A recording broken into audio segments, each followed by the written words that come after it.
Yo, guys, what's up? This hangout is on air. We are live, and hopefully, you are live with me. Of course, you're live with me because I'm live, and never mind. All right.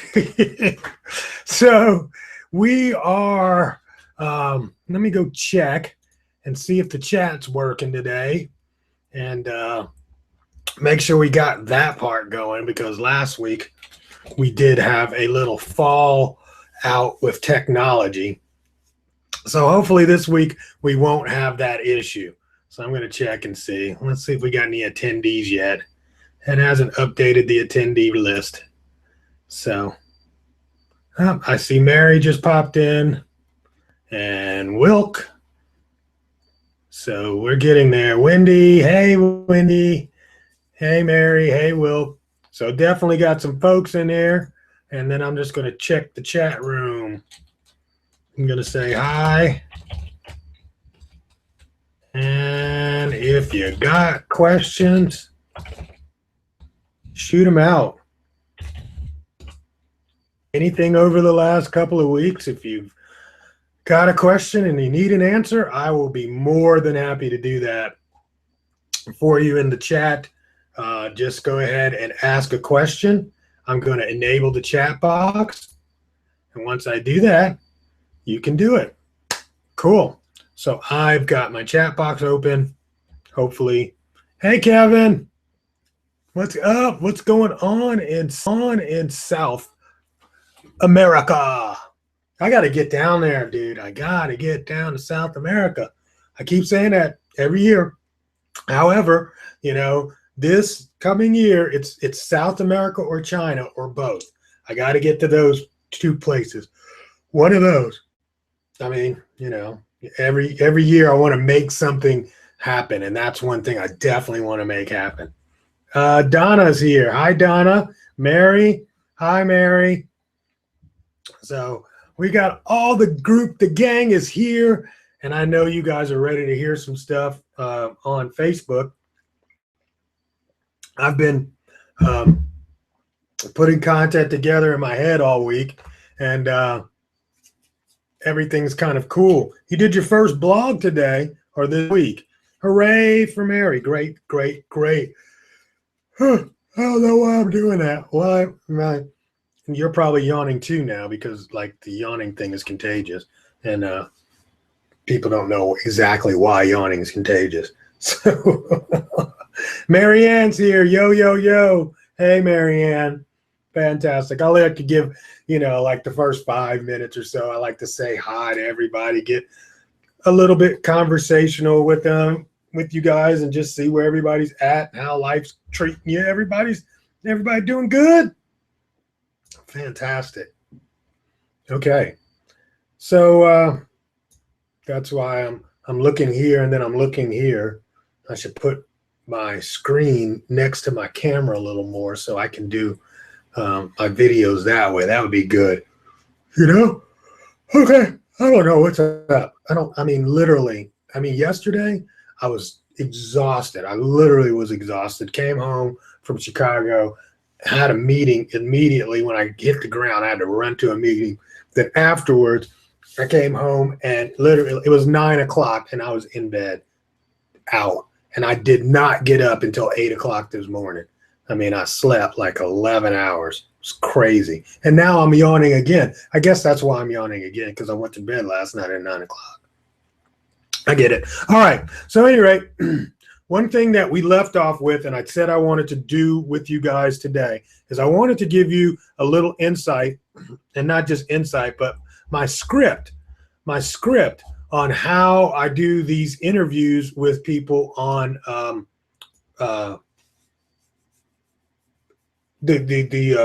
I do it, the interviews with VAs on Skype, virtual assistants, or anybody that I would hire from any of those platforms for a long term.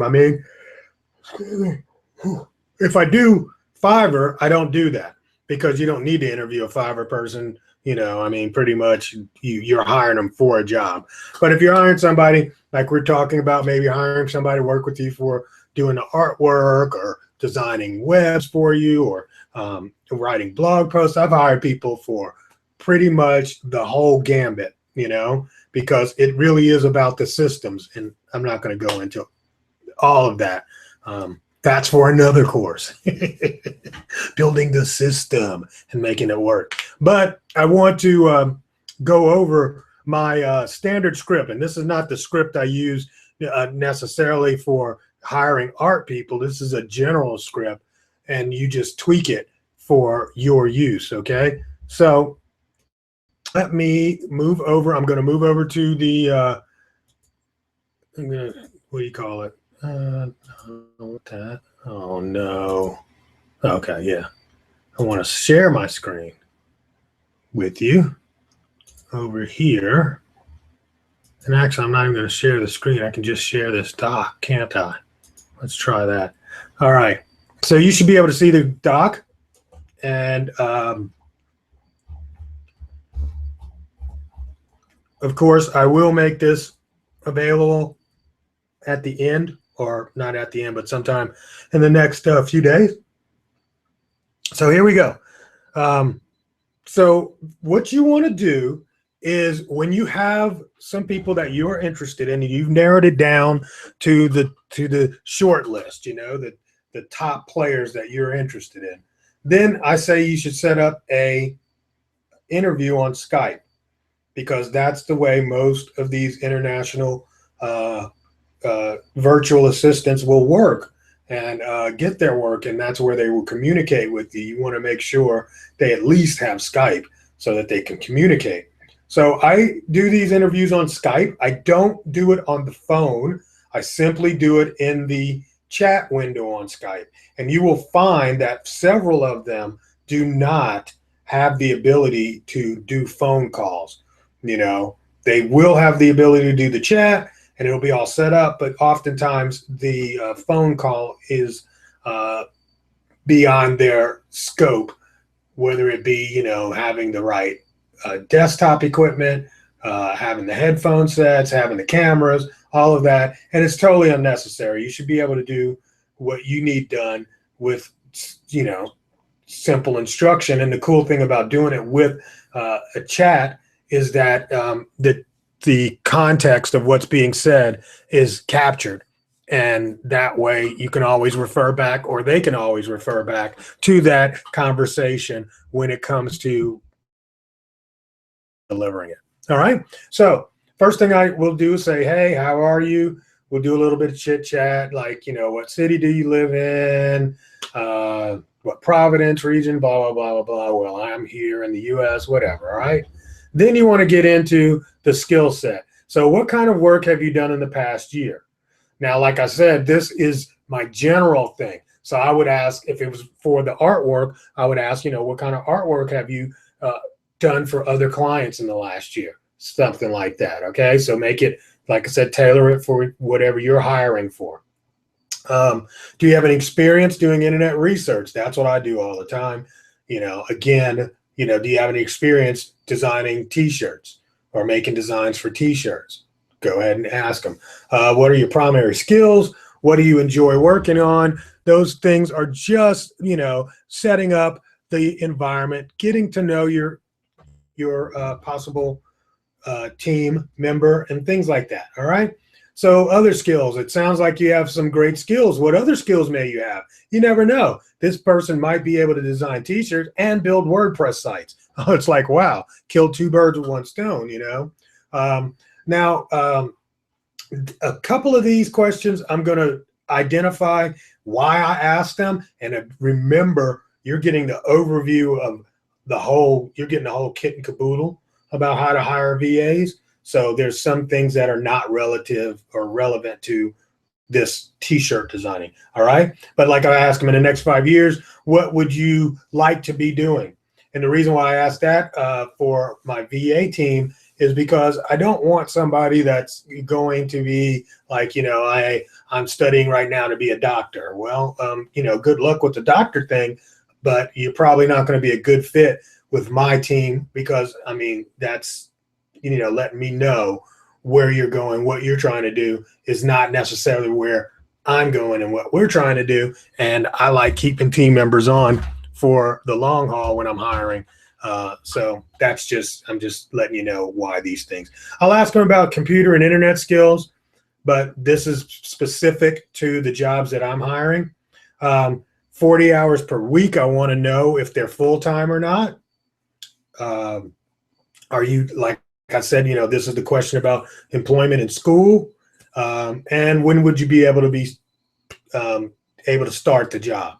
That's very important, because sometimes you'll get somebody that's a great fit and there might not be available for another 10 days. And maybe your expectation is to get started tomorrow. So you want to know that. Okay. Another thing, I don't think the expectation part is all that important. Forget that. I want to get down to the pay part. All right. Now, before we discuss, I never discussed the payments prior to now.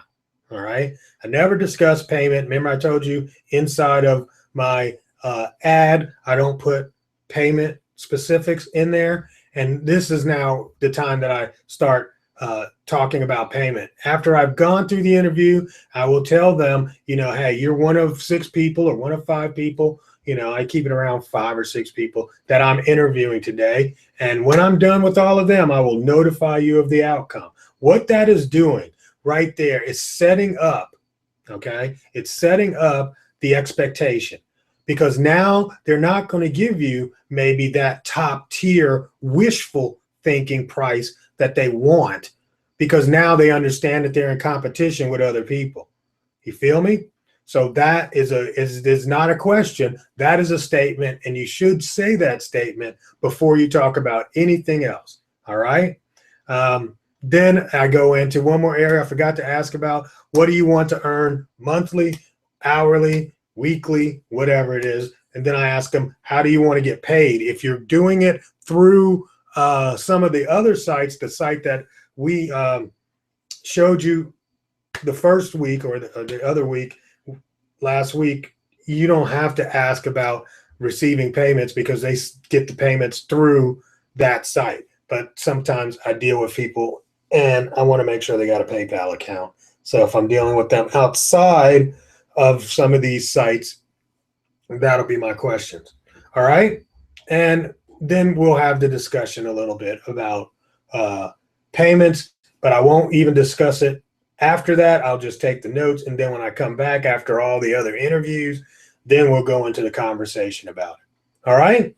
So hopefully that makes sense to you guys. And that just gives you a little overview. Tweak it, use it the way you want, but remember just the basic outline of what's being said and why it's being said. Okay.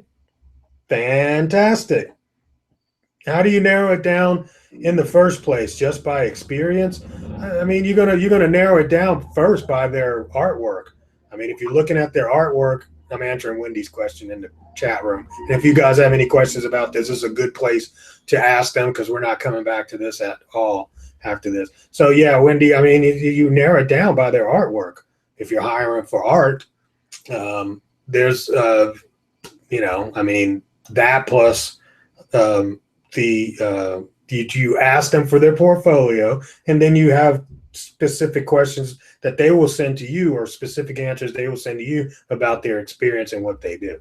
So that's how I would narrow it down.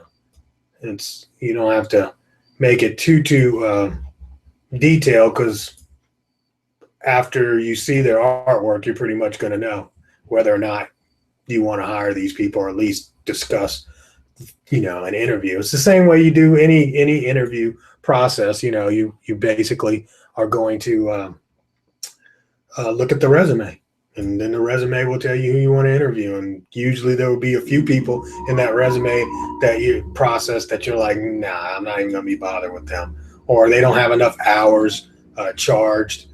They're asking for too much money up front. All those kind of things will determine whether or not you want to interview them. Okay, any other questions, guys?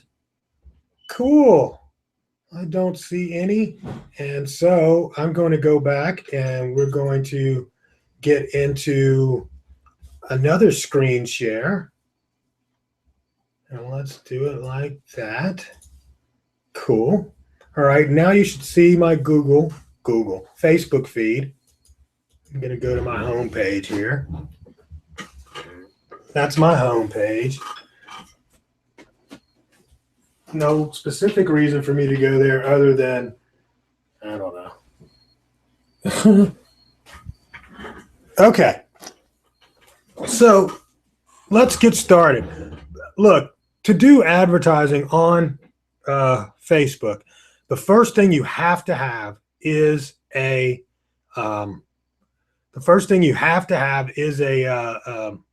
fan page.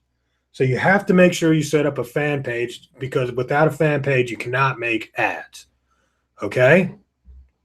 So you have to do it. There are more questions. Oh, okay. You got lucky. I went back over there and looked. What's the question? What is the time frame do you think to get back to them after their initial response to your ad? I told you to leave the ad up about 48 hours for responses. Leave the ad up for about 48 hours.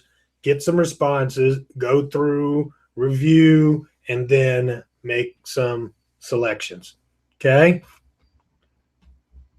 And then salary or by the hour. That depends on your work. You know, that depends on what you're kind of doing. You know, if you're going to hire somebody for a long period of time, then I definitely say salary. If you're hiring somebody to just design one or two things, then it would be hourly, or it could be by the job, you know? So, I mean, that's a conversation you're going to have with them, and what feels comfortable to you. The deal is, it's like, for me, you know, I've been with my art guy for a while, so I haven't had to hire anymore. And, you know, we got to where we're at. I hired him for a $99 job where he did the whole ice. Did he do ice retailer or colder ice? Can't remember. I think he did ice retailer for me. He did all that design for me. And then after that, we started working together. So, I mean, you know, you want to create that relationship. Once you find somebody you like, you know, you want to pay them well. You want to get good design at them. You want them to take on your work and take it seriously. So I definitely take care of my peeps, when they are doing good work. I think that's the most important thing, you know? So when it comes to the salary discussion, you guys have to find the happy medium between the two of you. But if it's a long-term one, I think you're going to actually save money and some headaches by just doing it on a salary basis. But again, you know, everything's negotiable, right? Okay, cool. So the first thing you have to have, guys, is a Facebook fan page. I'm going to show you real fast how to do one. All right. Now, what I do want to give you before we even get started, write this down. All right. Because I'm going to go over some stuff very quickly. And that's the link you want, is facebook.com/advertising. Facebook.com/advertising. And if you get to that page, you can read the steps on how to get started advertising and how to promote pages, all of that kind of stuff. I'm not going to go through the 101 stuff. You know, I mean, that's there for you to read. You know, that's easy for you to figure out. I don't want to go through a whole lot about that, because hey, we'll be here till next week trying to teach you how to use Facebook from scratch if you don't know how to do ads. So all you have to do is just go to that place, and that will tell you how to, you know, set up your ads, set up your sites and all that, which is good, because then that allows me to give you the secrets on this call, which is the 202. Okay. So in order to do a Facebook fan page, you simply need your homepage. You should see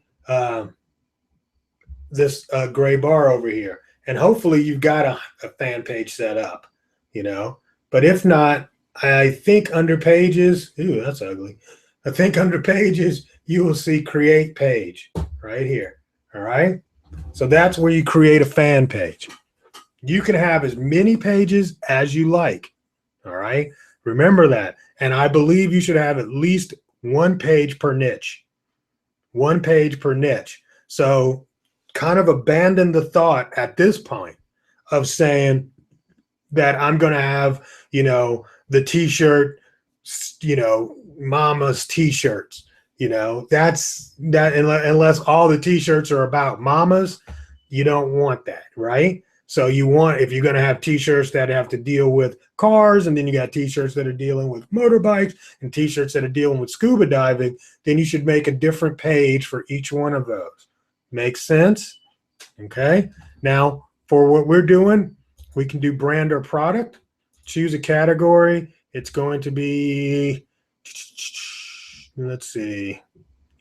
Let's do pets. I don't know. I don't see a clothing. Duh. Clothing. Okay. All right.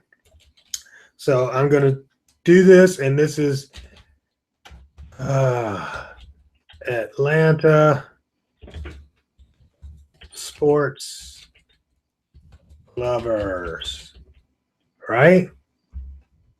Now, the thing is, one of the things you want to think about. So let's say I'm going to do all of my Atlanta teams on this page. All right. The key thing is that the name of this page right now that I'm making becomes almost basically the first line of your ad. Remember that. So you want to really let people be able to know exactly what it is your page is about when you put the title in. So it'll make sense to you in a minute. So I'm going to go ahead and get started. Going to go through all the defaults. Not going to really put anything real here.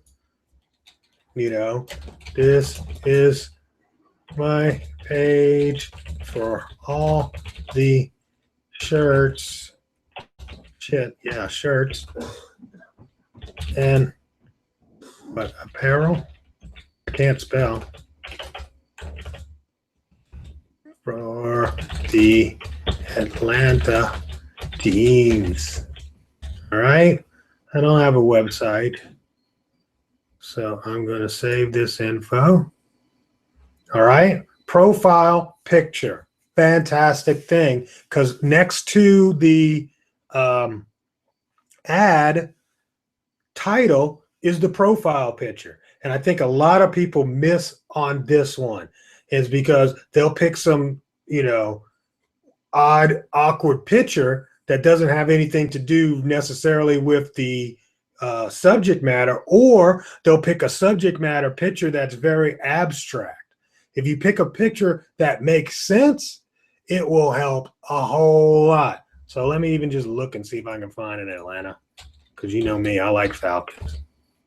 So I am going to find a Falcons picture. Yes, I get it. I'm taking it from Google. You should not take it from Google. You should make sure that it is unique. Whatever. What I am not going to do, though, is I'm not going to take the team logo, because I ain't got time for that. All right? Because you take the team logo, what happens? You probably get shut down. So let's see. I'm looking for something. Oops. There's one. Oh, but he's playing hockey. I don't want a hockey Falcon. That's okay. I'll take it. It's the right color. All right. And what I'm going to do is I only want the top of this. I'm showing you how I do these things. Quick, fast, but not that fast, because I'm just going to create a slide, an empty slide, like we did last week. I told you I use PowerPoint and Keynote for a lot of my editing. So I just pulled that Falcon over there, and I don't want all the other parts of it because he is doing hockey, and I am not a hockey fan. Sorry. But if I square it off, He actually looks like a Falcon. It's a football player. Uh-huh. Oh, that was pretty smart. All right, done. There you go. You would never know that that's not a football player, would you? Maybe you would. I don't know. All right. So I got that. I'm going to screen capture it. Come on, screen capture. No, that didn't go. Oh no, maybe my screen capture doesn't want to work inside of. That's weird. I don't think my screen capture will work while I have the screen shared. That's interesting. What else can I do? What else can I do? What can I do? I don't think I can save this somewhere. Oh, y'all don't have any idea. I am like lost without my screen capture. Oh, it's like the best thing ever. Man.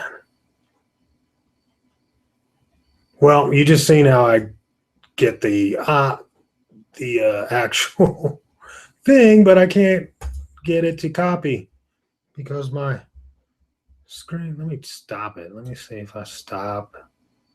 Force quit and bring it back. Snag it.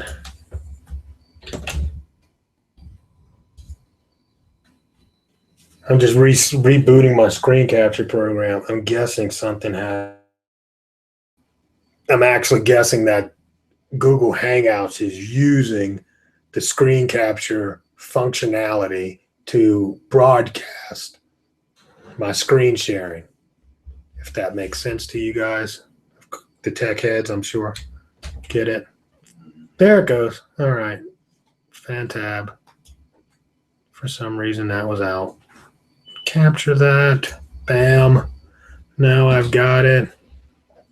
I'm going to go over here to Facebook again. And I got to upload the picture. I'll say upload from my computer. It'll give me a nice window to do that. I can just drag this over. Well, no, I can't because that's sitting on top. Move. I'm dragging it over. Gives me, oh, you know,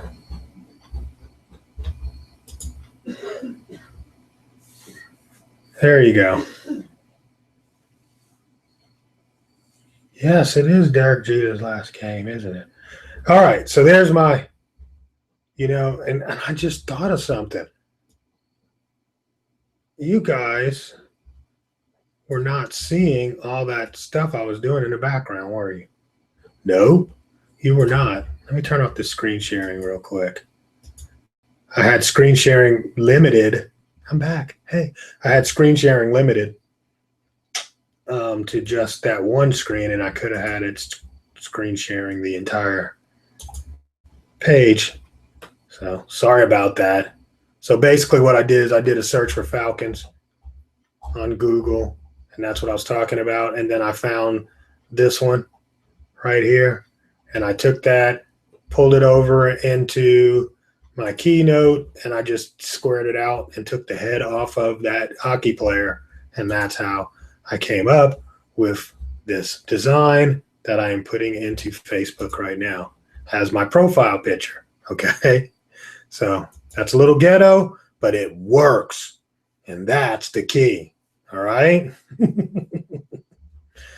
All right. So we'll skip this part. This tells you it's going to put it over into your favorites bar, the gray bar that shows up. I don't need it to be in my favorites bar because I'm not going to be using this one. This is basically for what we're doing here.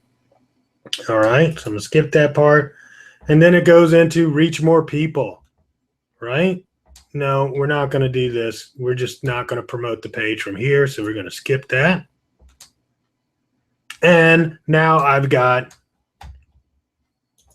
a couple of things I need to skip through because it's telling me, and these are things that it'll tell you the first time you create a page. Get over it. All right. So now you've got your page set up, which is important. Okay. Now, once you have that, you will go to Facebook ads and go to the ad manager. My ad manager's over there. If you do not have an ad manager, all you have to do is navigate to facebook.com/ads. And right here where it says manage your ads will take you to the same place. Okay. Perfect. Now, the deal is what we want in here is Power Editor. Power Editor. And the key thing is that you're going to be able to do things inside of Power Editor that you can't do in the standard Facebook interface. The other thing is Power Editor only works with Chrome browser. So make sure you open this with Chrome, which we had you install in the first week, right? Did we have you install? I believe we said, yeah, that was part of the thing. The first thing you did was to install a Chrome, all right? So because there are functionalities that you will not get unless you have Chrome open, all right? So it'll probably start off on this campaign tab, all right? And what we want to do is go to the ads tab. And all of this will be blank on yours if this is the first time you've ever done it and you want to do a create an ad. And it's going to ask you, the campaign name. All right.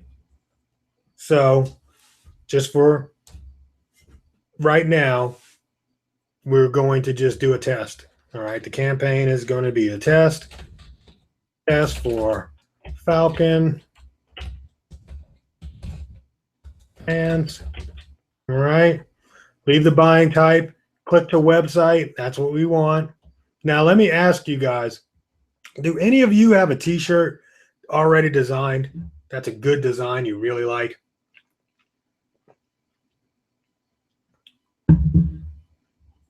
If you have a t-shirt design, do me a favor.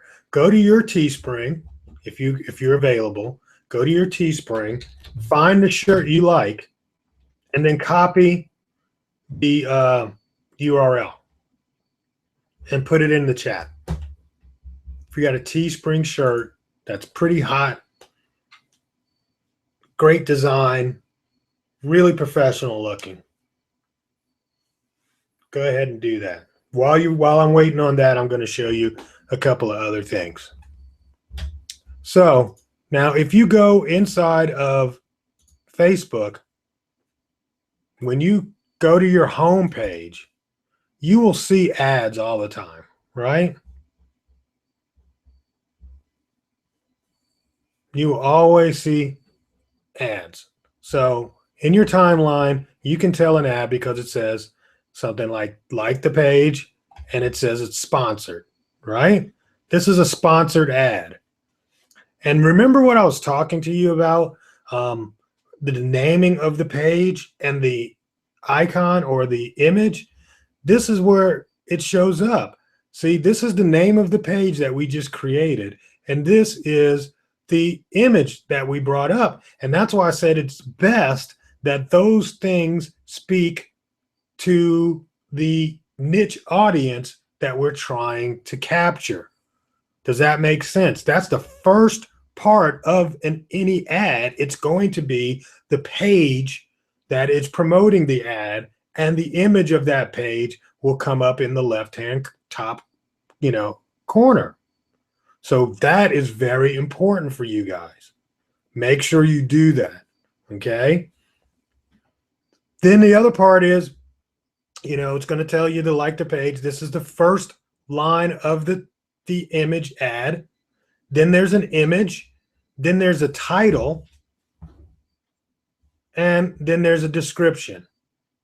And recently they just added the call to action button, which has been a real big game changer. It has upped conversion a whole lot. So we love that button. Okay. All right. So let's see. We're going to take a look at Cheyenne's Texas Pride. Yours is on a relaunch. That's the only problem. I need one that's not on a relaunch. It needs to be on, and it's a good shirt. We always love the Texas Pride shirt. Texans are nuts. They love their country, and Texas is a country. But the campaign actually ended, so I need one that's actually live. I'll find one that's just in general, not a problem. Linda, let's see. You got one?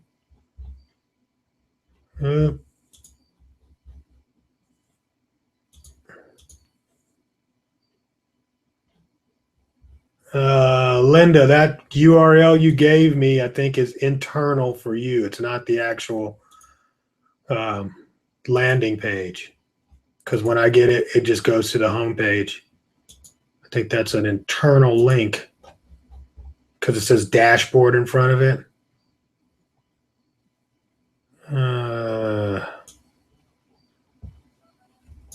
Let's see.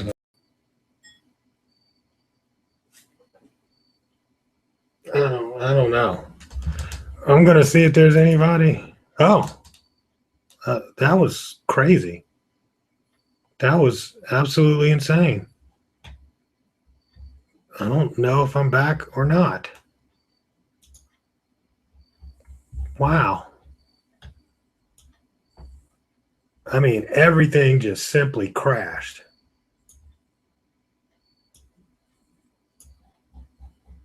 Oh my gosh.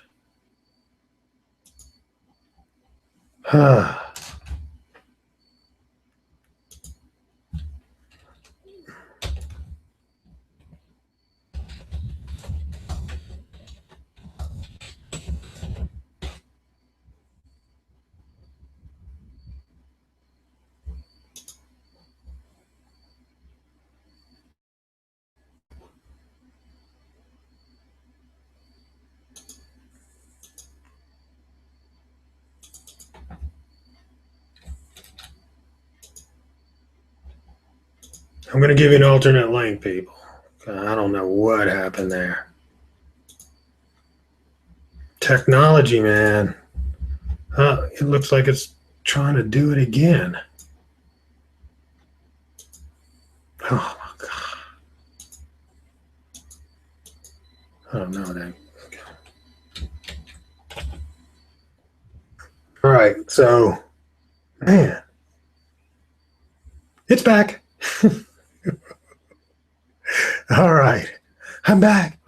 It's like, no, I'm teasing. All right. So either you're going to see me or you're going to see that link and you can go to that link and it should be able to take you to YouTube. Don't know what happened there. Sorry about that. Sorry. Damn. That ticks me off. All right. Let me go back, put the screen back on. Screen share. And we're going to screen share that one, right? Yes, yes. One thing, I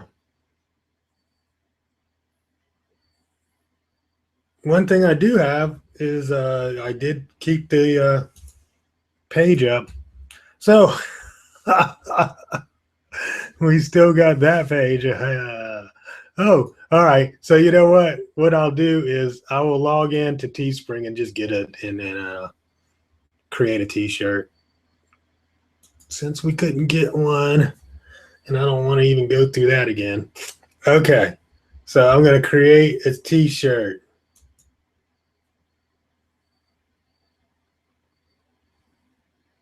And I'm I'm going to upload the same artwork since I do have that. Let's see what happens when I try to upload it.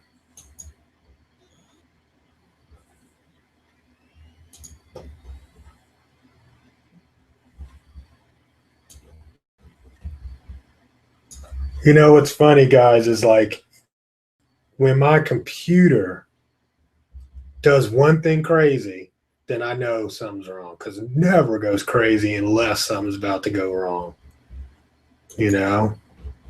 So when I couldn't do the drag and drop thing earlier, I should have known. All right.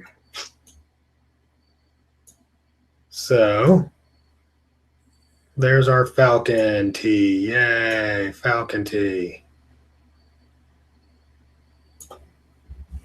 It's garbage. I know. It's total garbage. We're not going to go real. We're not going to go real live with this. So it's just to get through the steps. All right. Now, we talked about this before, and I think your sales goal needs to be low. All right. I always start with a low number. 20 to 30 is a good number. So we'll just do 25. And then it says the estimated profits at this price, right, is going to be $238. However, I don't want that, ring spun premium shirt. Or did I take that at the beginning?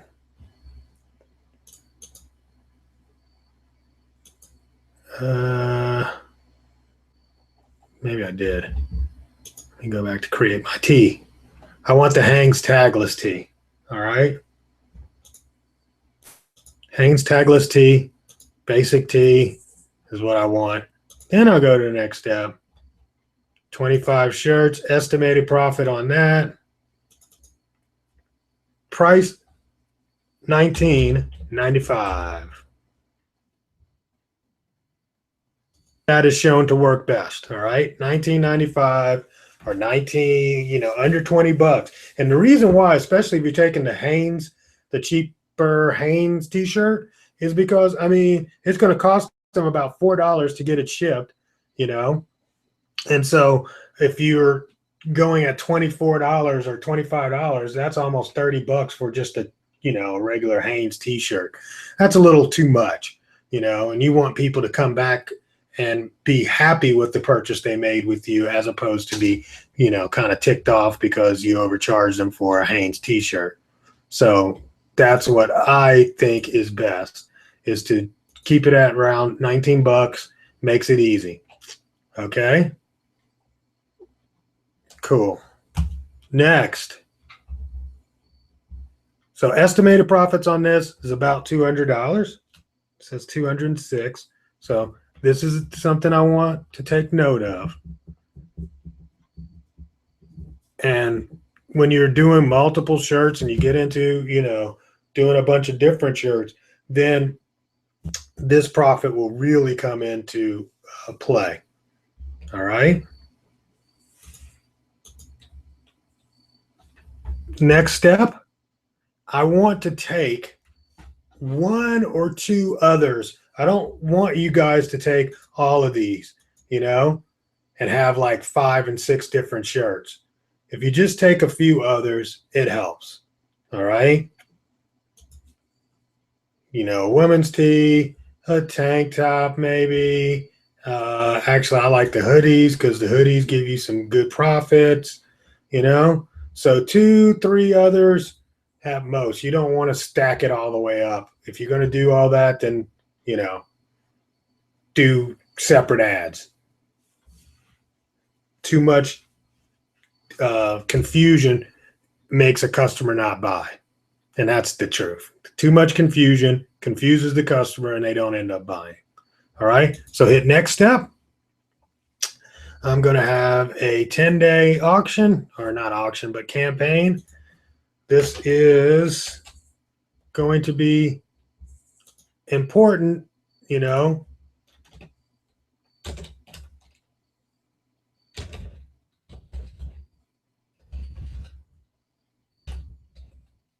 I don't want to basically I did some research on what happened in the group where there was a t-shirt for Green Bay and she just used the word Packers and they got shut down, right? Now, Falcons, they can't shut you down because a Falcon is, a shirt. However, to stay in the clear, if you just stick outside of using both Falcon and Atlanta and football all in the same thing, you won't have this issue. All right. Now, we just picked this Falcon design. That design is not the actual Falcons. It's just somebody's hand-drawn design. So that would be okay. All right. So I'm trying to stay away from using Atlanta Falcons in the campaign title. But I am a Atlanta football fan.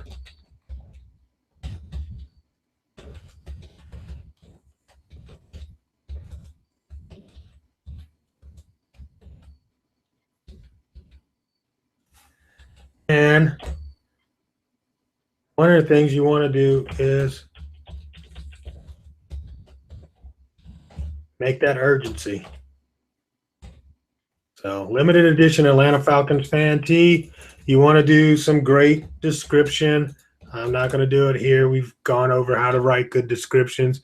We're going to do our Teespring URL.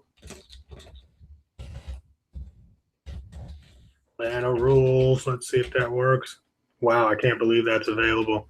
People are just not using these right. All right. And I have read this. I'm good to go. So now we got a URL, which is basically what we were trying to do in the beginning. Yes, Mary, I can see your comments. Yes, ma'am. Okay. So I'll leave that up so I can get my URL.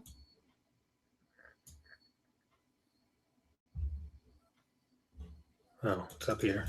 All right. So now we're back to our ad.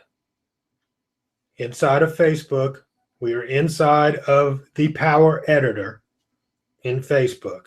Okay. Fantastic. So we're going to keep it at clicks to websites. There's other things that you could do. Website conversion is something that you're going to need a pixel for, and you can't do those pixels right now on the Teespring site. So we're just going to do clicks, and we're not going to be able to measure all the way into the cart because we don't have the ability to put the pixels on that site right now.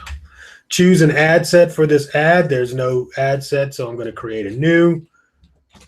And an ad set is basically if you create multiple ads, let's say we got the same wording, but we do use different pictures for each ad, then that's an ad set. We can put them all in the same set so we can measure them based on clicks, compare them one to another inside of the set.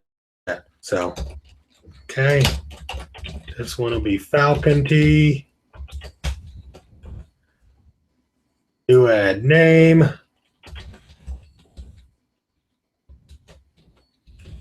Cool. All right. So now I've created the white tee ad. All right. Now I'm going to change the ad name, because in this ad name, we want to do basically the same thing that we did before, where we were adding some urgency and we want people to really buy. Okay. So that is what we'll put inside of here, is to get people really interested in our ad, because this is the beginning of it all. It's where it all starts, So get people interested in your ad. Use some really good ad copy.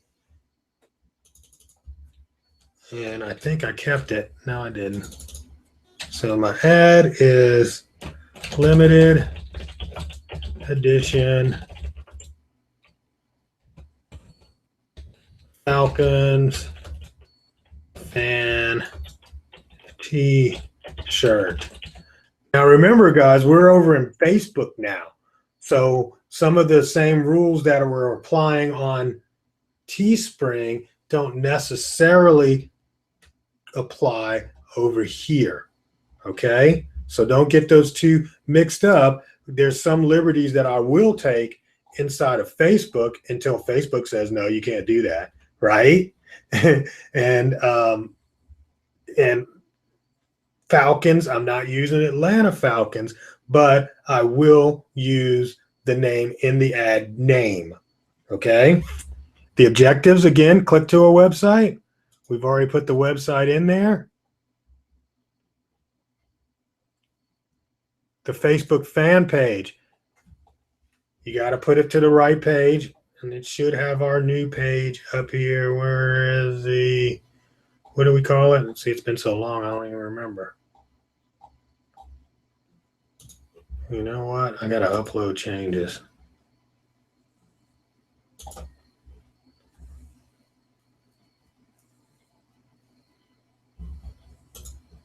Let's see.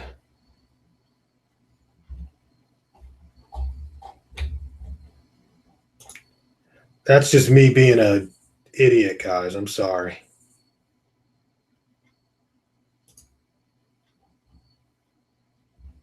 I have a new ad page here I got to put into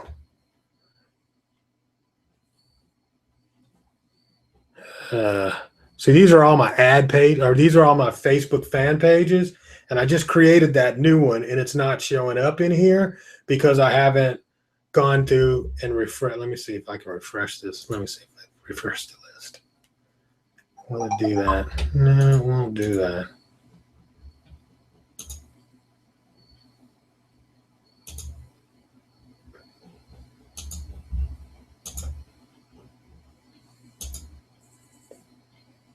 It won't give me my page.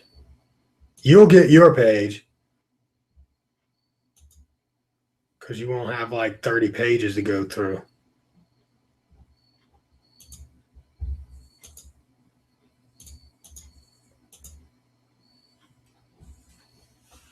I don't know why it's not showing up, but it should. But it's not.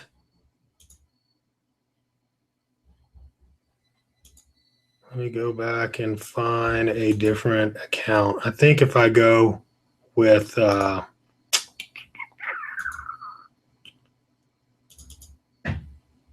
Ice Retailer, I can create a post.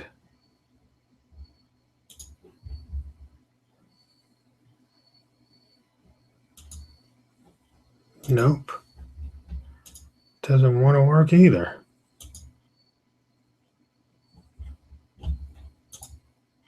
All right.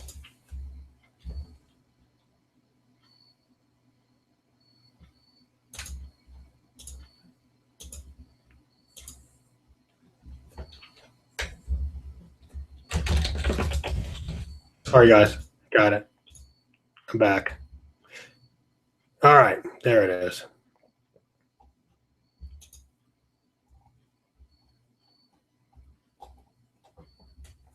Now, I was doing this earlier, and I created a sample that was very similar. So we're just going to use that. All right. So we got the Teespring page that we're going to put in for our website URL. Then you're going to have your text area. And once I put that in, you see it's already pulling it out.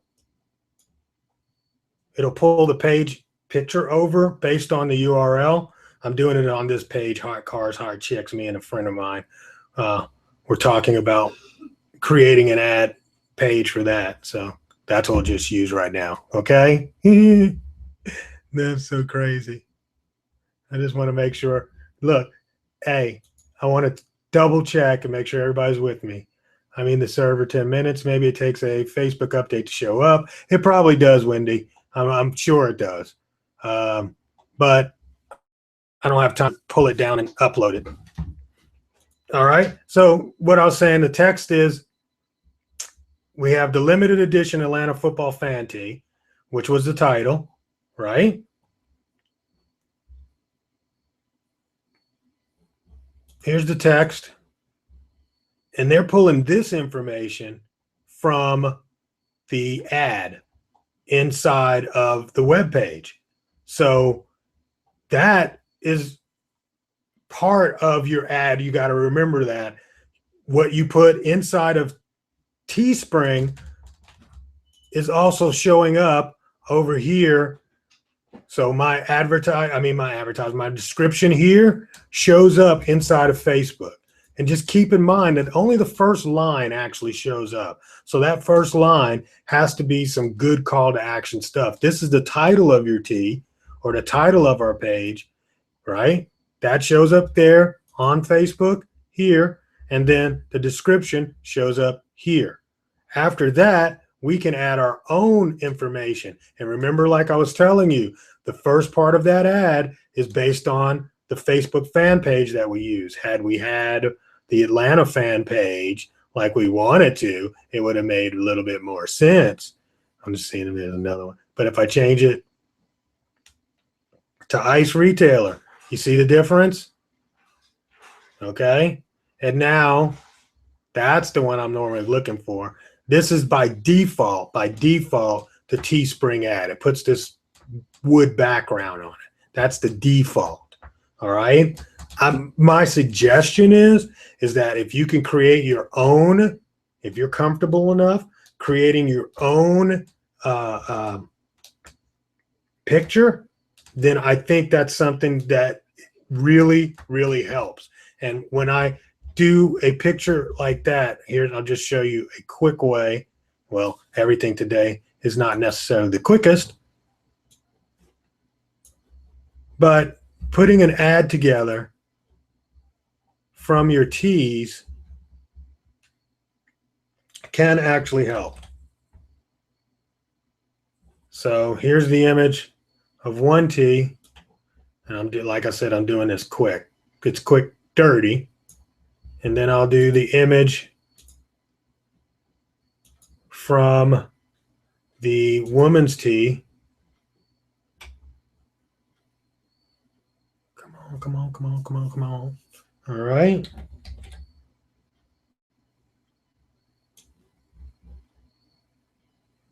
And then I'm going to get the image from the hoodie. So now you've got a unique picture, right?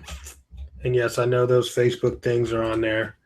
I can remove those, but I'm not going to right now just because we're doing quick and dirty, but you do not want them on there. All right. So now I'm showing you me editing this. I want my regular tee in the ad. And actually, let me take that out for a second.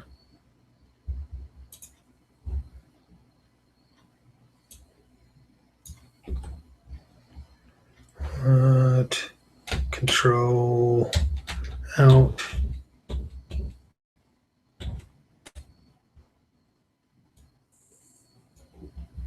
Cropping this a little bit before I get started.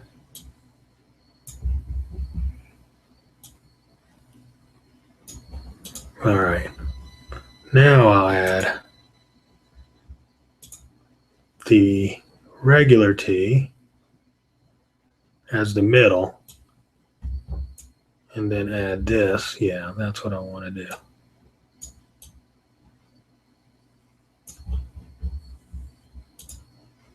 And I'm going to add the female tee over here.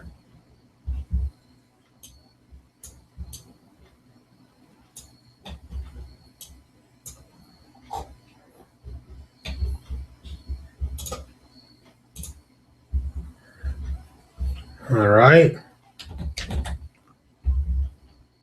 Escape that. It's not the right size yet. Pull it there. Put it there. Come down here.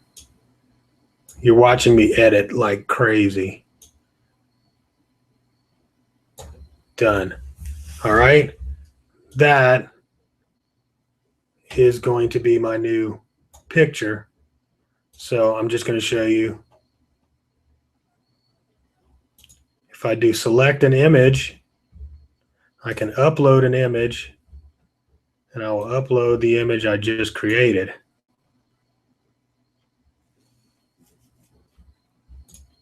And use that image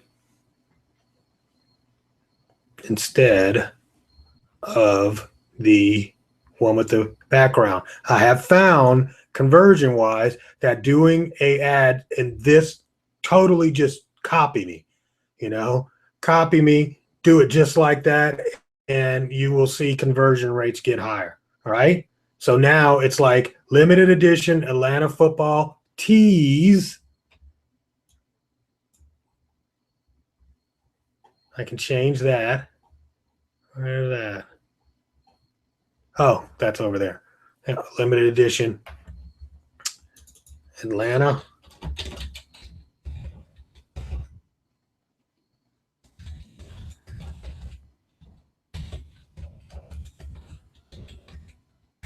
There you go. Limited edition Atlanta football gear. Order now. I don't like the triples. All right.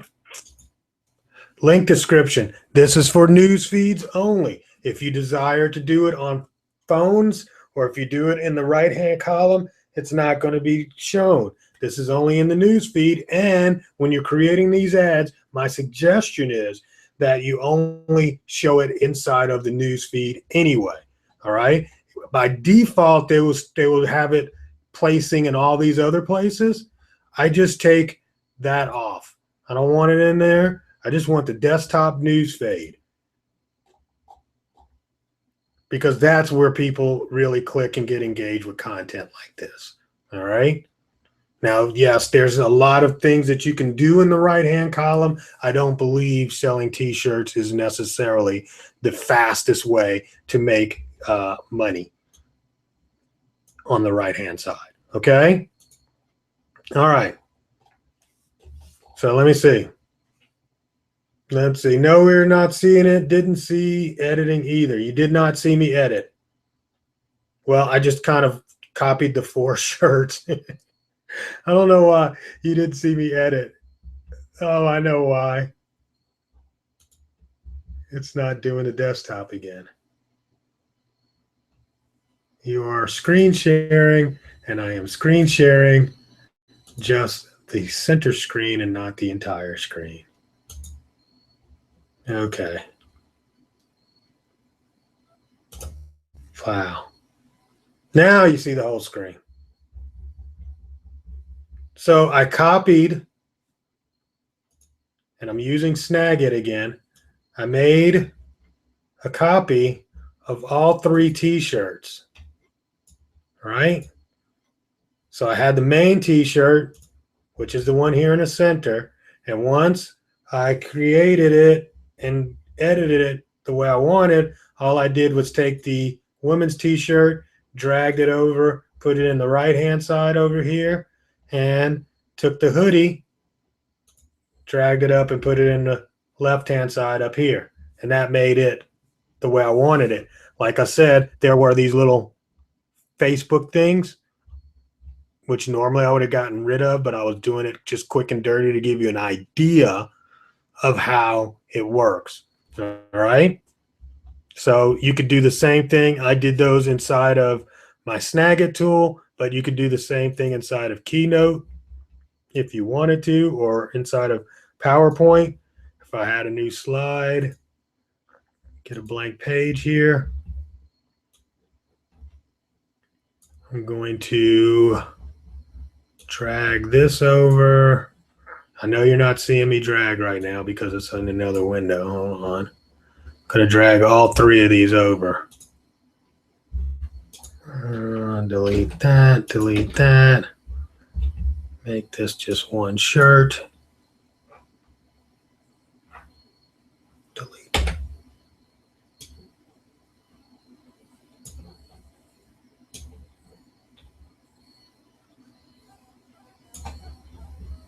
All right. So now I'm over here in a PowerPoint or whatever. And I've got my 3 images that I've just copied and pasted. And what you want to do is you want the center one to be larger.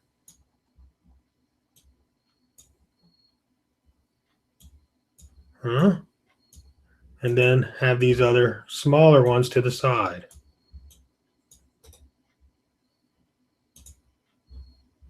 Get it? And that's how I made that image. Simple. Easy to do. Okay? So, back in our Power Editor.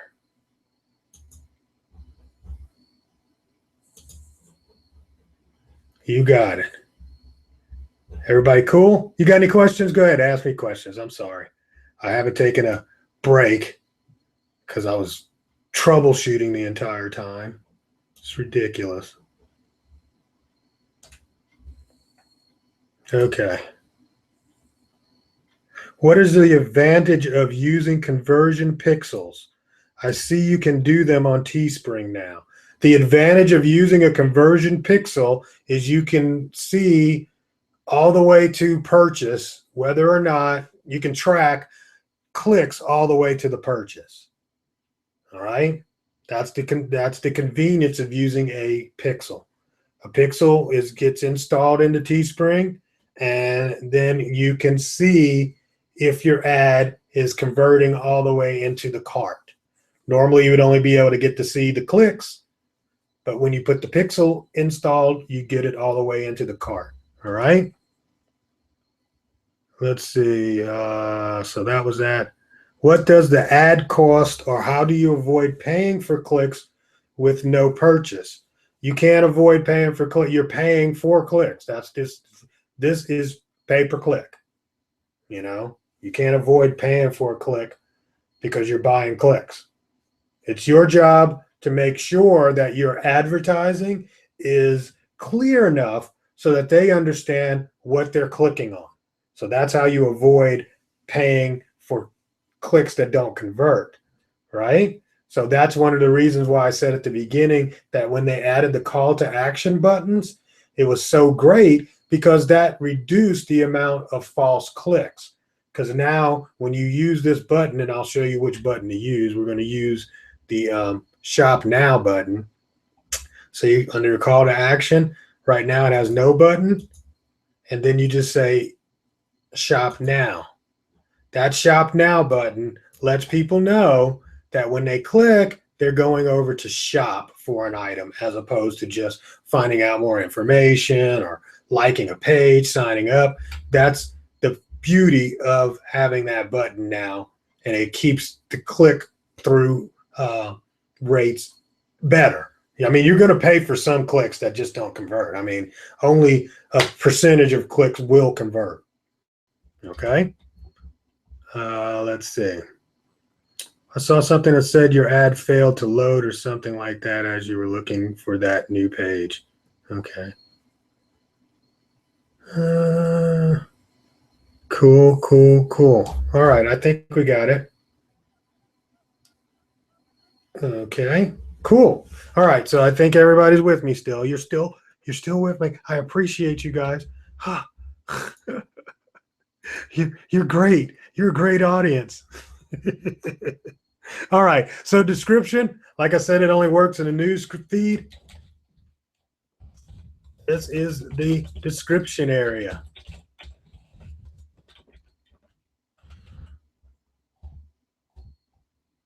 As you see, while I am typing, it is changing and updating. That's why it's going away and coming back. And now you see, once I put that description in, it overwrote the description that was brought in automatically from Teespring. So that's pretty cool.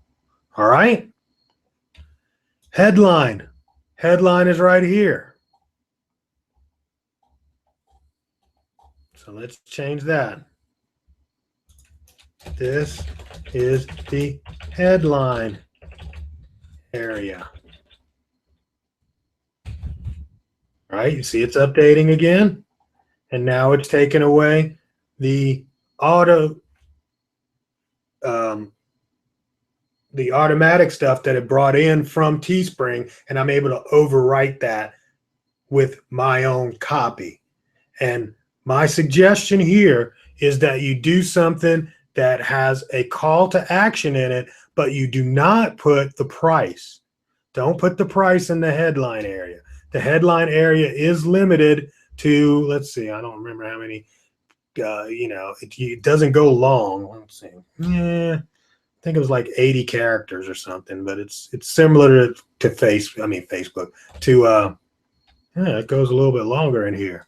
So that's another thing. In Power Editor, you get more headline space than you do if you did it through the regular way, just on the back end and just went to Facebook/ads. If Power Editor actually gives you more characters in the headline. So in your headline area, you want to do something that's got a call to action in it, which is like shop now, buy now, but don't put the price in there. You should put the price in the description area. All right. That's where I would put the price. So it would be, again, another call to action. Get yours today, only $19.95. That's where I would put it.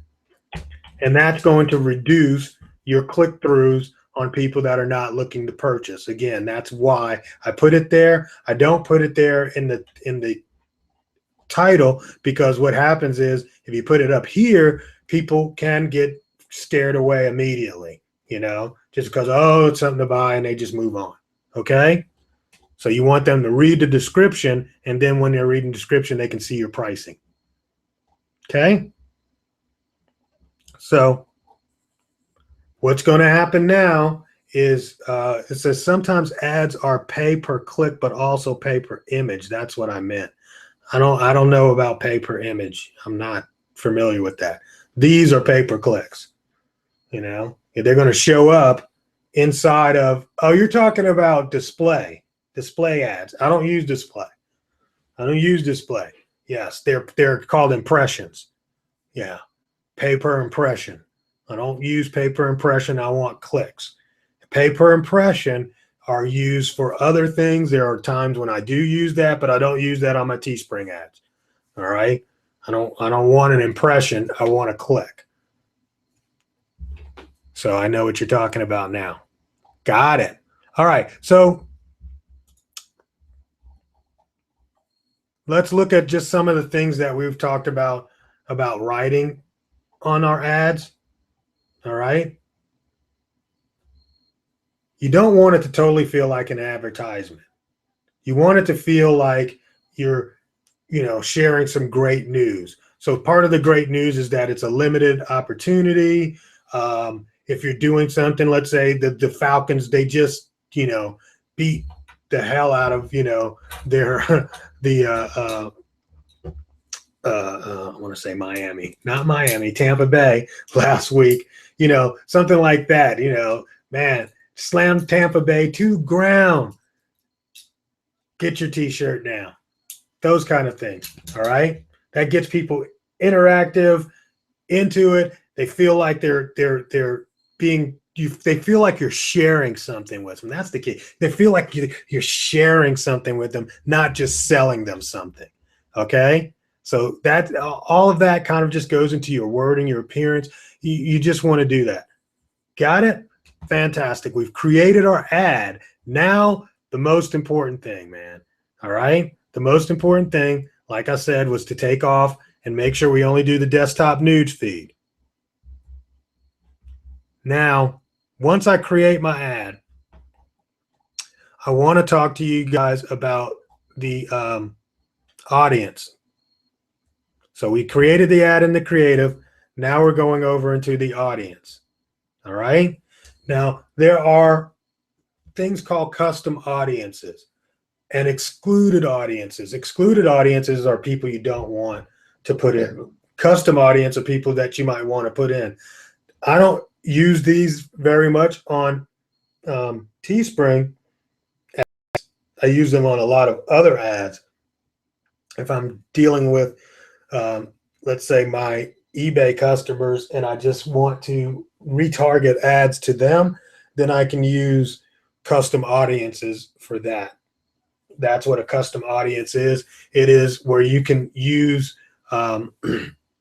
you can upload your own customer base. And if you got a customer base and you've got their email addresses, you can actually upload all of their email addresses. And if they use that same email address for their Facebook ad, you can advertise to them. Not only that, when we're talking about tracking pixels, when you do a tracking pixel into the cart, and I'm not saying this would be a great thing to do for Teespring, but you could. But Teespring kind of does it already. And if you ever notice that, if you go to Teespring and then you go around and start navigating around Facebook, you'll start seeing Teespring ads. What that is that's a tracking pixel. You can put a tracking pixel in, and then based on that tracking pixel, you can say, well, people that did not buy, they went to my page and did not buy, I want to show them the ad again. So that's when you can use another custom audience around a tracking pixel. Makes sense? Or you can exclude all the people that never buy from you. So it's like, if I got all these people that never buy, I can make these custom audience that of people that never buy, and I exclude them from ads so they don't see them again. All right, cool. The location, of course, you want United States.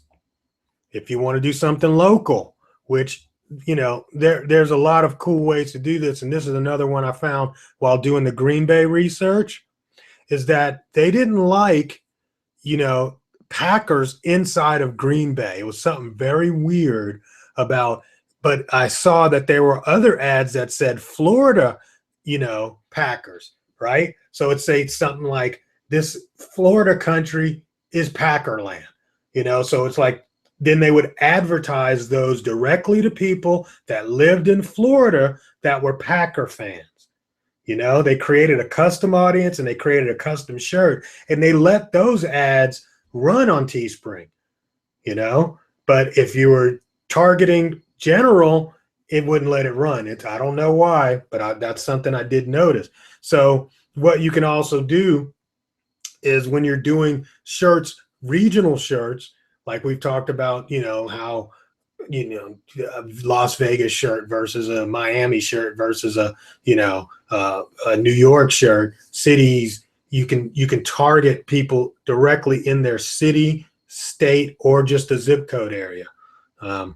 Why you would do that? There's a lot of different reasons based on your shirts.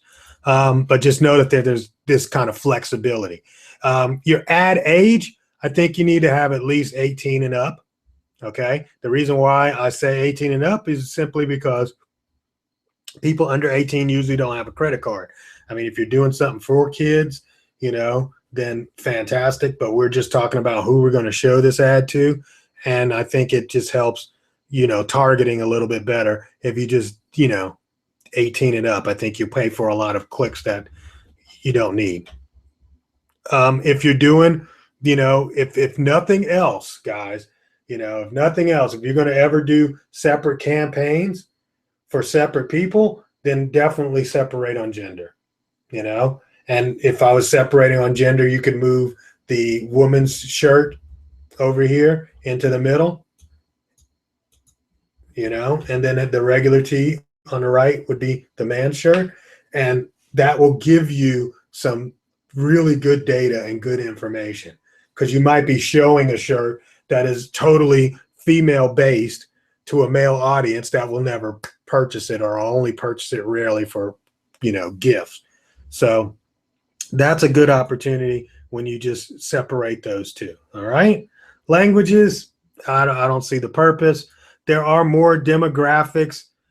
I'm not for these t-shirts. I don't think it's that important. However, if some of your research in your niche has some of these other areas are important for, then I definitely would do that, right? So if you're doing this shirt for, let's say, you know, dentist, then where they work would probably be a good one, or their job title would probably be a good one. So keep in mind, because we looked at a lot of these different niches, and this is where those demographics come into play. When we were looking at the demographics a couple of weeks ago on how to do research on the niche, that information is now where it comes into play. All right. So if I'm doing just a general sports thing, I might not use these. However, if I'm doing, the Brainiac t-shirts, then, I want somebody that's at least gone to college. They got to have an education of college and up. Or, if I'm doing stuff, then that's, like I said, for surgeons, then we can really narrow it down. And the cool thing is the narrower it gets, the smaller the potential reach of the audience gets, right? So let's do that. Let's just show you. So right now my potential reach is 100 million. That's way too many, right? So what if I say, associate's degree, high school grads, 20 million. That's way too many. All right. Oh, okay. I'm going to remove that one. Associate's degree, that's less than 1,000 people. That's too small. All right. You want to get at least 10,000 people, in my opinion.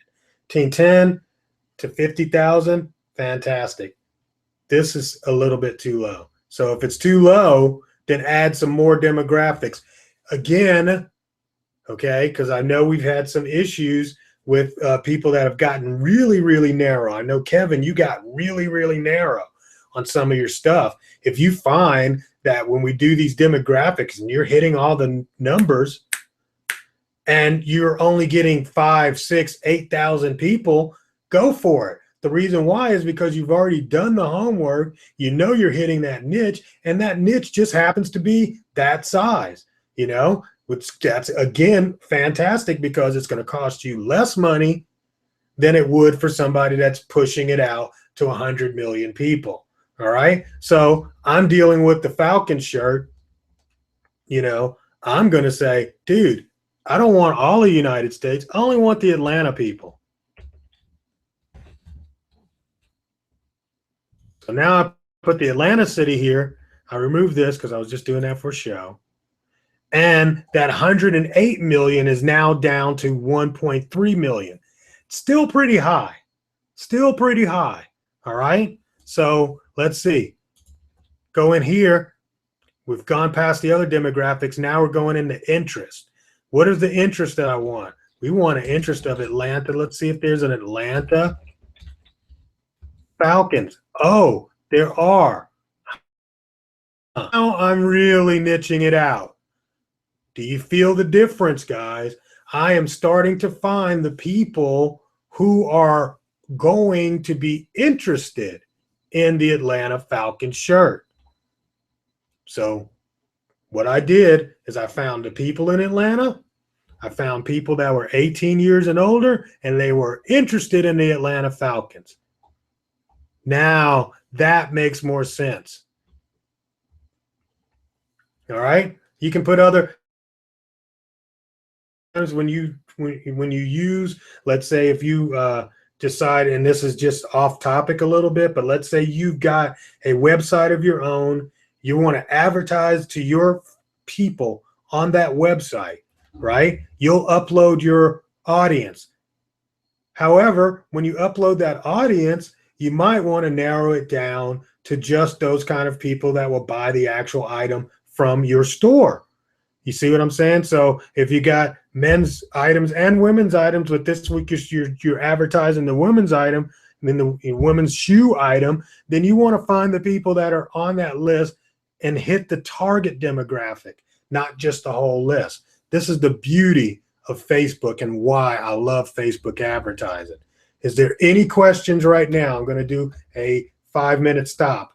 All right. I'm sure there are questions. Go ahead and load up your questions. I'm going to go away for 5. I'm going to get a 5-minute break. You go away for 5, and we will be back. And if you got questions, I will answer them as soon as we come back. Okay? So I'm going away for 5. Here we go. Muting the mic.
Okay, you are back. Yes. All right. So I'm looking for any questions. I don't see any. How do you pick? How do you pick the amount of dollars for the campaign and the clicks? We're going to go over that in just this next section. Okay. Cool. All right. We're back and we're going to start into the next section, which is the optimization and pricing. So everybody, you understand the targeting and how to target and why to target. I mean, obviously, it saves us money. It gives us the audience that we're looking for, and it will allow us to really, really nail things down. Okay? Fantastic. All right. So let's go into the optimization and the pricing. That's the next part. This is where you can pick cost per click or the cost per impression, right? And I do use the CPC, right? And also I will use the optimized CPM, right? But if you're going to do, or you want to know which one to do, everything about advertising is trial and error. Okay, first, I want you to understand there's nothing hard and fast about these rules, because the key thing is that we're always dealing with different audiences. We have different products. There's so many parts to this ad that have to be tested. So part of that test actually is whether or not cost per click works better than cost per impression. So if you're going to test that, which, is one of the things I think you should test, then start with cost per click, because that's the easiest to understand. All right. Cost per click. Boom. There it is. It's saying, hey, based on what you're targeting, and see, that's the thing. Everything is based on what I'm targeting right now. Then my cost per click, it's coming up and saying it should be about $1.13 per suggested bid. The key here is, guys, if that's the suggested bid, I'm going to go over top of that. So that would be what I would do. Now, if you want it to get lower, then you might want to change your audience numbers. So if I change my audience numbers just to show, let's just take the Falcons thing out and go back. And now you see the suggested bid is $1.07. So sometimes based on audience size, and it's not a one-to-one scale, it's not like it's always going to be higher or lower. It totally depends on what the audience is. All right, because it goes over and makes the suggestion based on what everybody else is bidding. It's basically an auction. It is an auction, just like an eBay auction. You want to be shown at this point in time, whoever's got the highest bid gets shown. And over time, based on your budget for the day and how you optimize it, it will determine how many times you get shown. All right. So cost per click is easy to understand. The optimized CPM, however, has it optimizes over time by itself. So for beginners, I kind of like this. All right. Optimized CPM for beginners. I kind of like it. However, I don't really go very high on how much we're going to spend. So when we were talking before, and we put this campaign together, or this t-shirt together, we had 25 t-shirts. We knew that our profit would be approximately $206, right? So, and that's if we only sold t-shirts. If we sell, a bunch of hoodies, the profit will go higher. All right. But based on our mix, on average, what you have to determine is what your budget will be. How much of that $200 will you spend to make the $200? That's a calculation you have to make. Have I lost money on t-shirts? Absolutely. Have I lost money on Facebook? Oh, yeah. I've lost a lot of money, but I've made a lot of money by advertising on Facebook. So there's no guaranteed win, but you have to mitigate the risks, and that's what we're trying to do with all of the information that you're being given, is to help you mitigate the risk. All right. So another thing is when you start your ads, I never start my ads immediately. All right. I usually like to start my ads at midnight, so I'm not on that first day. So if I'm making my ads at 3 o'clock in the afternoon, I will start them at midnight, which will be the beginning of the next day, because you'll burn through cash based on how you set these things up, because you'll say, this is how much we can do per day. Okay. Makes sense? So we just start at midnight, then we start on a fresh new day. Our data is I got well data. Not just, I enjoy doing it that way because it doesn't overload the first day's campaign. It spreads it out over time. All right. All right. So we put it together. I say, maybe about $10 to $20. I don't know. Depends on, like you said, what you're willing to, spend. My thing is the first day, I'm really not trying to sell shirts. The first day of my ad, I'm really trying to get a feeling for what works best. I'm really taking in some data. So when I do this and I see things are getting clicks, I know that I'm really I'm in the right mode. If I'm getting clicks and not getting buys, then there's probably something wrong with my ad copy, because it's getting people to click, but they're getting to the page and then they don't purchase. So that's the kind of information I want to know. If I get it there, and I get a click-through rate on the first day, I'm looking at about a 3% click-through rate. 3% or more, I'm happy, right? So that's one of the things you're looking for. How many clicks do you get? What's the average cost per click that you're paying? How many shirts did you sell? How much revenue will it bring in? You want to see which ads or campaigns are doing best. If you've done what we talked about in separating the CPM from the CPC, you can see which one's getting the better conversion. That's what I'm doing. I'm taking that data, and I'm using it to go forward in how I determine what I'm going to spend on these shirt ads.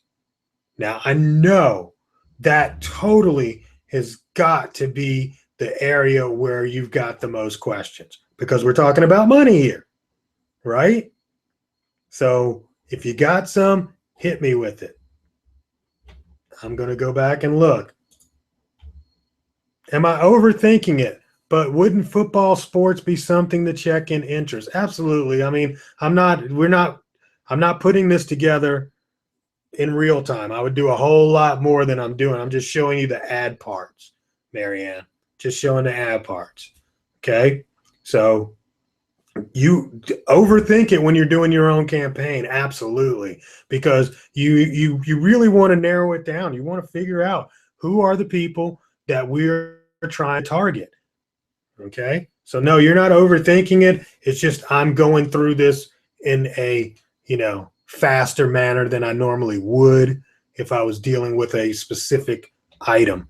But since this is just something we put together right now, and actually, as you guys do some of this ad stuff and campaign stuff, feel free to ask questions in the Facebook group. I'll be happy to answer some of those questions, because as you get in there, it's going to be, you're going to find things that be like, well, here's something that comes up, blah, blah, blah, right? Now, I don't know if you caught that when I was doing the ad sets, and I think I kind of skipped over this a little bit, but one of the things you can do with the, I'm sorry, not ad sets, when we were on the audience page is, and I kind of messed around with it, but let's say we do sports and outdoors, right? And we do football. Do you want to narrow the audience to association football? No, I don't want association football. I want regular football.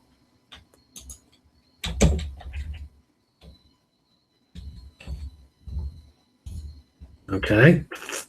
Then you see that based on what I put in for interest, it gives me some more suggestions.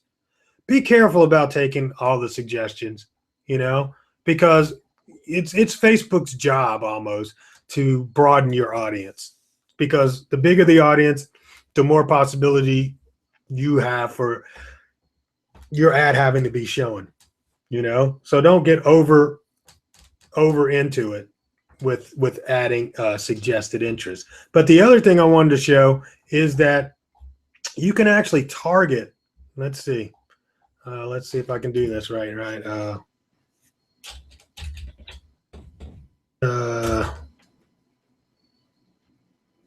Heck, you know what? I just lost. Oh my goodness. And I can't even figure it out right now. I can't. Who's the football quarterback? Oh my God.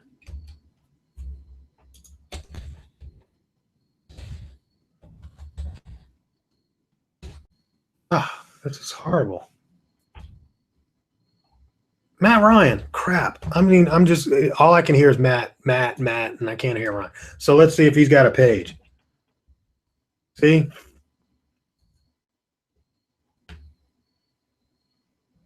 So that's another thing. You remember we were doing the shirts where we had the number on the back and just the name? You can actually target the fans of Matt Ryan only based on their interests. So there's just so many ways you can cut and slice this thing. And then some of the times what you might do is create one ad with all Falcons fan, and then one ad maybe, which is the same ad, but in that same ad group that has an audience targeting of just Matt Ryan. And then over that first day, you start seeing, wow, the Matt Ryan fans are really purchasing and the Falcons fans are just browsing. Now I'm going to put all my ad money into this part. Makes sense? Cool. Kevin, I got back late. How much usually does a click cost? We talked about the clicks are based on your audience, and it's all based on who is trying to reach that same audience. So clicks are an auction.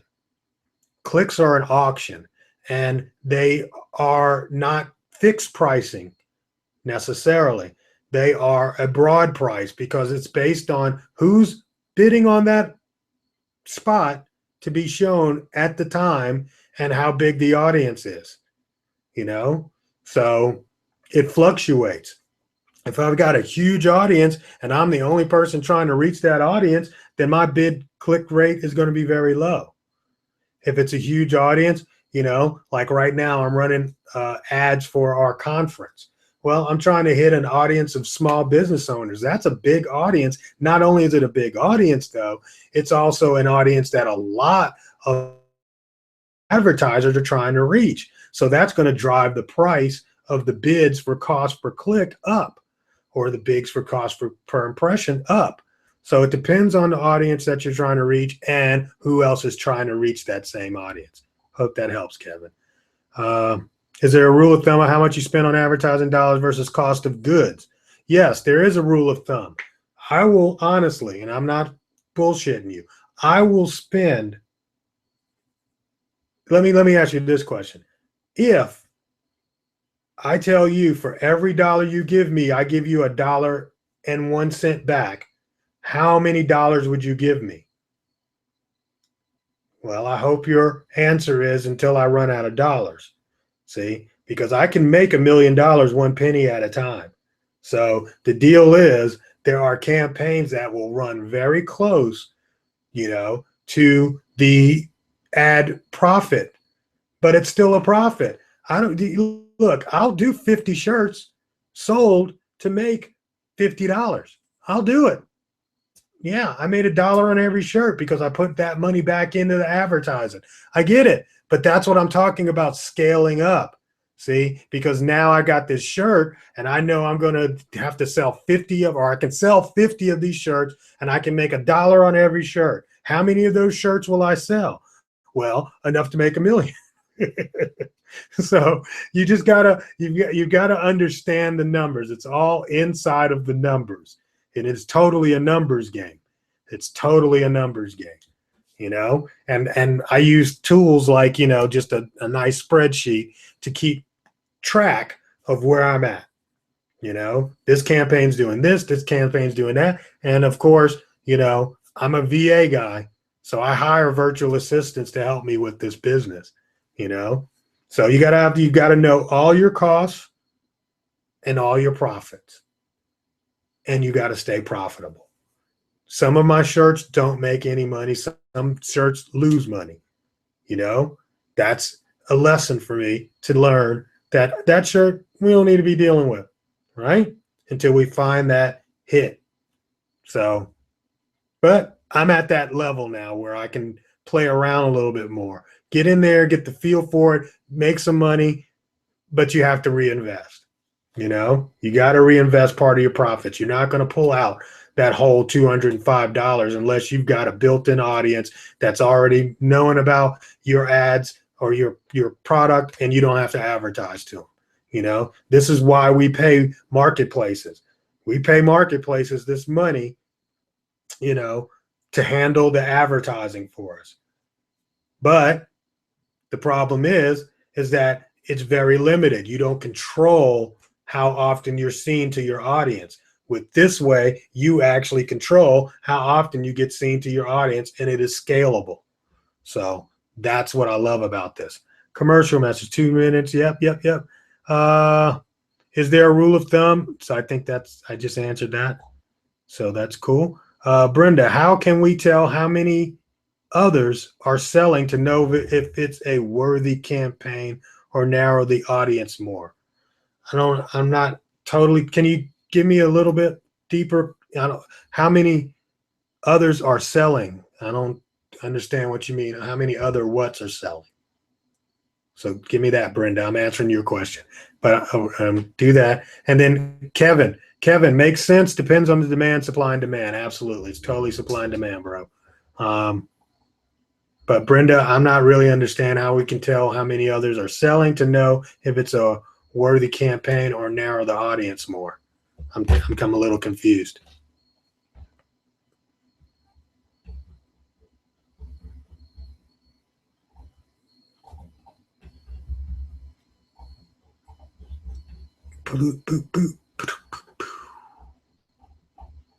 Okay.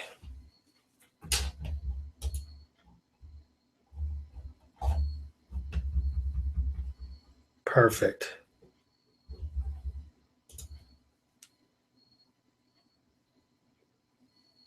So this is where I upload the changes or upload the ad, and it's telling me I got an error on one of my ads. And then I'm glad because I don't want to really run the ad. Oh, I don't have the website URL in that ad. Okay. So any questions on that? If not, I'm going to go back and wrap this up in a nice little bow for you. No, I'm not. There's no way. Like I said, you're going to have to get out there and start doing it. All right. But there's a couple of different outcomes that you can have at the end of your campaign day. You can, the campaign that you put out there could take a huge loss. Like you spent $10, $15, $20, and you got 0 sales, right? Or the campaign makes a small loss. You spent $25, but you got $20 back in ad revenue, right? Or you got a break even campaign. Break even is not a bad thing. It's just a break even thing, you know? Or you got the campaign that is profiting. You've just spent $25 and you made 40 bucks, you know? And you got to start thinking about why you didn't generate any sales. So if I don't generate any sales, then I close that ad down immediately, unless there's a real clear reason why it's not converting and it can be fixed. Then I go ahead and just close that ad down immediately. All right. If the campaign makes a small loss or it breaks even, you know, then I will go through some variations and start doing some more targeting and trying to figure out and see where it's underperforming. And then I will adjust my cost per clicks. Okay. But make sure also that you are totally aware of where you're at, how much money you're trying to make, how much money you're supposed to be making, and what your click-through rate is. All right. Make sure you do that. So once your campaign gets to the profiting side, you can start increasing the daily budget just a little bit to make sure your ROI, your return on investment, is in the black. You want to keep it in the black. All right. So here's what I do. I set up campaigns. Oftentimes I'll set up two campaigns, one that's CPC, the other one's that's optimized CPM.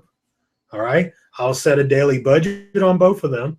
After the first day, I'll start looking at the stats to see where there are possible problems. And then after I've done that, identified what the possible problem is, or whether I have a problem and it just sucks, I will either kill the ad, adjust the ad, or I will put more money and scale the campaign. But don't be afraid to kill a campaign and just take a loss, you know, because most of your campaigns at the beginning will probably fail. All right. They probably will. This is a learning curve. There's a learning curve here. But if you learn this game, and I do mean it's a game, if you learn this game, the gains you will get, because literally everything depends on marketing. Everything depends on marketing. And if you learn to market a t-shirt, then you'll learn to market a diamond ring. You'll learn to market yourself. You'll learn to market your conference. You'll learn to market everything. This is the basis, guys, of really all that we're trying to teach in this class. But understand there is a learning curve and there will be bumps in the road. Mitigate those bumps. Make great t-shirts. Write great ads. Make good copy. Spend a little extra time in your design phase, right? And definitely make sure you know where you're going to be profitable at so you don't overspend, okay? What do you recommend for how long the campaign should run? I recommend 7 to 10 days. What happens with this is that, you know, if I'm first in and I see that the shirt's not going to be printed until the ad or till it reaches its, you know, level and it's 21 days out, I'm not going to buy. So 7 to 10 days is what I suggest. If you run it too long, then people won't purchase. And that's just, I know how we are. Our competition, Brenda, you're not going to get total insight into your competition. You know, Facebook is not going to tell you, well, your competitive ad spend is at this level. All they're going to tell you is, here's what the suggested bid is. All right. You don't know how many people are actually bidding on that keyword or anything like that. They won't really tell you that. And the price you pay today may not be the price you pay tomorrow. I mean, as we go into the Christmas season and things like that, of course, certain areas are going to go up higher as more people jump on to the platform to do advertising during this Christmas season. So those are some of the things that will make a difference in how much you pay. But it's definitely a fluctuating market. It's definitely a fluctuating market. I hope that makes sense. But there's no hard and fast rule. There's not really. Okay. All right, guys. If you don't have any other questions, I'm getting ready to run. It's a little after 10. What your most successful tee has been so far? I don't remember what my most successful tee. It has been a sports tee, and it was a sports tee around the Super Bowl, but I don't remember which one. Okay, because I did like 30 of them around the Super Bowl, and out of that 30, about 5 of them were good and really successful. So I'll say that my most successful event is the Super Bowl. How about that? If other people are like us creating campaigns, is there a way to tell? Okay, that's what you're asking. Good. All right. How can we tell? No. Okay, we got it. Yeah, we got it. Fantastic. Yeah. All right. But dude, there are so many great events. You know, that's one thing I will tell you. Events. I don't know if we talked about this. I think we did on the first week, or even the opening session, where I was talking about following trends. Trends will sometimes give you some of the best information, you know. And I'm just thinking right now, I'm you know, what's going on right now. Horrible situation with the war going on, and that we're back in war. However, you know, that really is very polarizing, and I'm sure there are a lot of those shirts that say, you know, not my religion, or, you know, they don't represent us. Those kind of things, that's probably an opportunity for a shirt. You know, that's probably an opportunity for a shirt. Okay. Wendy said she wrote a question below Marianne. Do you think items that are not that good sell more than items that are better based on the ad and how much you spend? Absolutely. Yeah, absolutely. Where do I go? We always go back to the 1980s and beta versus VHS. You know, VHS it was about the ad spend. You know, that's what got all the people that created the VHS player made VHS. Even though the beta tape was better, there was not as much ad spend on it, not as much advertising. So yes, there are oftentimes, you know, this is the reason why people still have Windows computers. I mean, honestly, those computers are so much less cool than the Apple. Yeah, it's the ad spend. Any rate, but yes, absolutely. You can. I think that's a really good point. It's like if you got 50-50 design versus, you know, advertising. If I only had as much time, I would spend more time learning about the advertising than I would about the design, because it really it's if you've got a marginal design and killer advertising, you're going to make the money. If you got a killer design and poor advertising, you're going to be broke. Simple and plain. All right. It required a Steve Jobs for Steve Wozniak to be who he was, you know, because Jobs had the ability to take what that guy was able to do. He was a fantastic genius, but he had no marketing. So you have to, the marketing is a huge part of this. All right. Thank you. Giving us a shirt off your back. Yeah. You want that? No, it's like, you don't want that. All right, guys. We will talk soon. I'm in town, so we're going to be on time on Monday. All right. On Monday, on time. Yes. All right. And I will talk to you soon. Talk to you later, guys. Bye.